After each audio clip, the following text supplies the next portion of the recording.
Algunas recomendaciones para la construcción de un ETL ya las hemos visto anteriormente cuando hablábamos de la construcción del almacén de datos.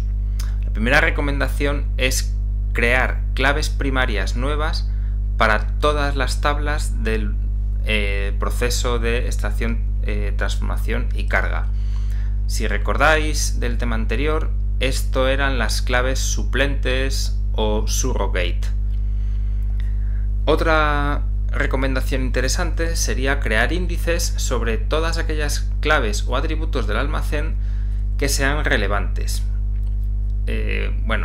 También veréis en algún momento en alguna literatura que lo llaman indización. La RAE recoge ambos términos, pero da la definición del primero, indexación. Entonces yo utilizo el término castellano más correcto.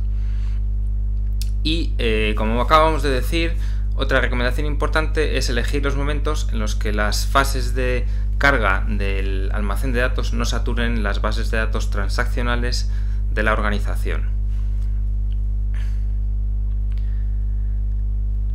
Hemos hablado de los diferentes tipos de datos, pero también es importante tener en consideración que en el proceso de carga hay que hacer un chequeo y limpieza de datos erróneos, inconsistentes o irrelevantes. Los datos que estoy recibiendo como datos fuente pueden ser erróneos por dos motivos. Pueden ser erróneos por el formato. Si la base de datos original estaba construida con verificación de formato, esto es difícil que ocurra, pero tú nunca sabes qué tipo de base de datos te vas a encontrar. Y también pueden ser erróneos por su contenido. Este fallo sí que es difícil de detectar y es necesario cotejar con otros datos relacionados si esos datos que estoy volcando son o no son correctos.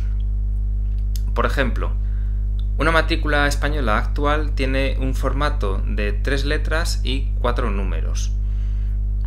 Las letras de hecho son consonantes, no puede haber vocales. Un modelo nuevo con una matrícula anterior a su aparición en el mercado sería un error de contenido.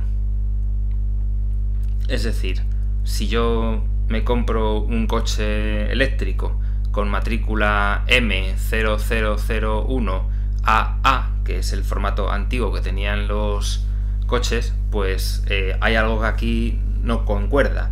Un coche actual muy nuevo con una matrícula que dejó de usarse allá por el año 2000.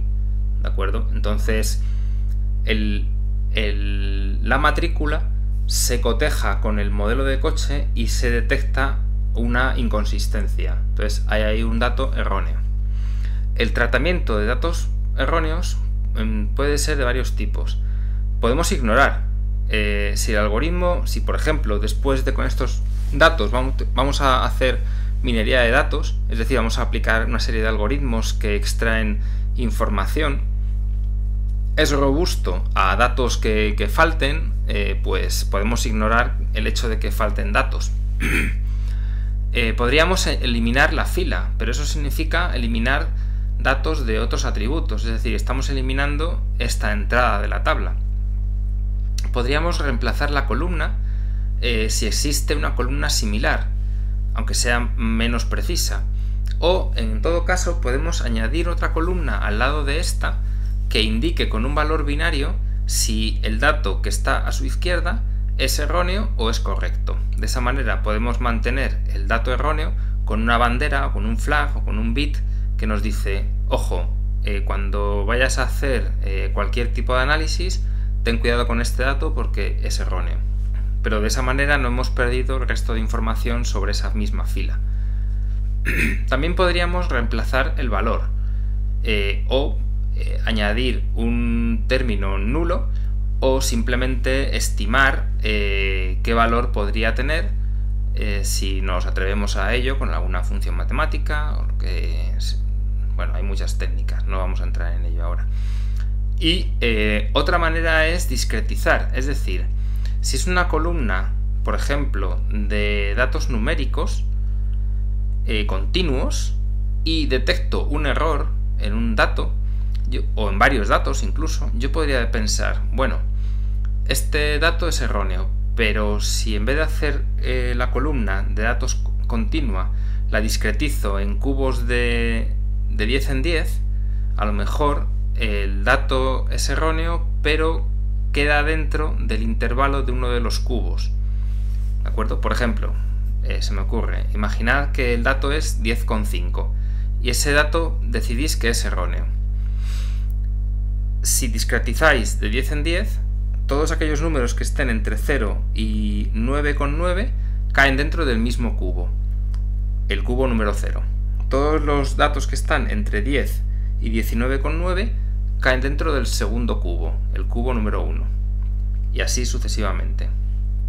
Entonces, mi dato erróneo, que dijimos que era 10,5, sé que es erróneo, pero yo puedo pensar, bueno, es erróneo, pero como está dentro del cubo 1, al discretizar tengo un dato correcto, que es mi dato es cubo 1, y eso es correcto. He perdido información en cuanto a precisión del dato, pero en definitiva aquello estaba mal. Sin embargo, ahora tengo un dato correcto, aunque menos preciso. El proceso de eliminar datos irrelevantes, o sea, datos que aunque sean correctos o no correctos, no me van a aportar ninguna información extra, se llama criba.